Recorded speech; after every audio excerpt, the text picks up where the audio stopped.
पद्मिनी एकादशी व्रत कथा। धर्मराज युधिष्ठिर कहने लगे कि हे जनार्दन, आपने सभी एकादशियों का विस्तार पूर्वक वर्णन कर मुझे सुनाया, अतः आप कृपया करके मुझे अधिक मास के शुक्ल पक्ष की एकादशी का क्या नाम है तथा उसकी विधि क्या है, इन सब के बारे में बताइए। श्री भगवान बोले, हे राजन, अधिक मास में शुक्ल पक्ष में जो एकादशी आती है वह पद्मिनी कमला एकादशी कहलाती है। वैसे तो प्रत्येक वर्ष 24 एकादशियाँ होती है। जब अधिक मास या मल मास आता है तब इनकी संख्या बढ़कर 26 हो जाती है। अधिक मास या मल मास को जोड़कर वर्ष में 26 एकादशियाँ होती है। अधिक मास में 2 एकादशियाँ होती है जो पद्मिनी एकादशी शुक्ल पक्ष और परमा एकादशी कृष्ण पक्ष के नाम से जानी जाती है।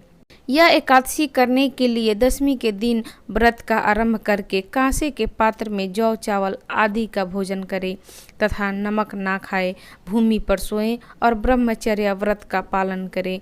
एकादशी के दिन ब्रह्म मुहूर्त में शौच आदि से निवृत्त होकर दंत धावन करें और जल के 12 कुल्ले करके शुद्ध हो जाएं। सूर्य उदय होने के पूर्व उत्तम तीर्थ में गंगा स्नान करें। इसके बाद गोबर, मिट्टी तथा तिल तथा कुसा और आंवले के चूर्ण से विधि पूर्वक स्नान करें। श्वेत वस्त्र धारण करके भगवान विष्णु के मंदिर में जाकर पूजा अर्चना करें। भगवान कृष्ण बोले, पुरुषोत्तम मास में अनेक पुण्यों को देने वाली एकादशी का नाम पद्मिनी है। इस व्रत करने पर मनुष्य कृति प्राप्त करके वैकुंठ को जाता है, जो मनुष्यों के लिए भी ये दुर्लभ है। हे राजन, ध्यान पूर्वक इस कथा को सुने। हे मुनिवर, पूर्व काल में त्रेता युग में है नामक राजा के वंश में कृत्यवीर्य नाम का राजा महिषामतीपुरी में राज्य करता था।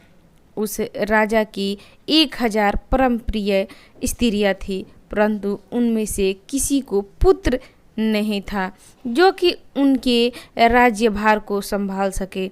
देवता, पितृ, सिद्ध तथा अनेक चिकित्सकों आदि से राजा ने पुत्र प्राप्ति के लिए काफी प्रयत्न किए, लेकिन सब असफल रहे।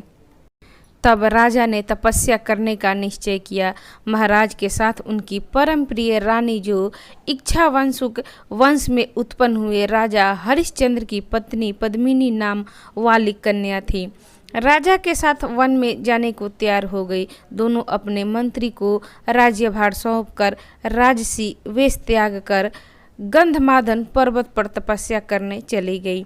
राजा ने उस पर्वत पर 10,000 वर्ष तक तप किया, परंतु फिर भी पुत्र प्राप्ति नहीं हुई। तब पतिव्रता रानी कमल नयनी पद्मिनी ने अनसुईया से कहा, 12 मास से अधिक महत्वपूर्ण मल मास होता है, जो 32 माह पश्चात आता है।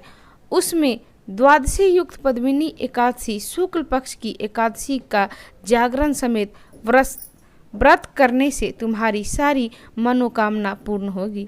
इस व्रत के करने से भगवान तुम पर प्रसन्न होकर तुम्हें शीघ्र ही पुत्र देंगे। रानी पद्मिनी ने पुत्र प्राप्ति की इच्छा से एकादशी का व्रत किया। वह एकादशी को निराहार रहकर रात्रि जागरण करती। इस व्रत से प्रसन्न होकर भगवान विष्णु ने उन्हें पुत्र प्राप्ति का वरदान दिया।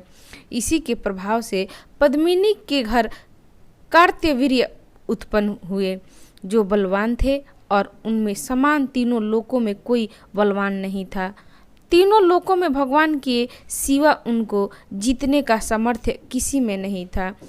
सो हे नारद, जिन मनुष्यों ने मल मास में शुक्ल पक्ष एकादशी का व्रत किया है, जो संपूर्ण कथा को पढ़ते या सुनते हैं, वे भी यश के भागी होकर विष्णु लोक को प्राप्त होते हैं। तो भक्तगण, ये थी पद्मिनी एकादशी व्रत की कथा। आपको कैसी लगी? अच्छी लगी तो इसे लाइक करें, शेयर करें, मेरे चैनल को सब्सक्राइब करें और कथा सुनने के लिए आप सभी का धन्यवाद। नमस्कार। हरि विष्णु की जय।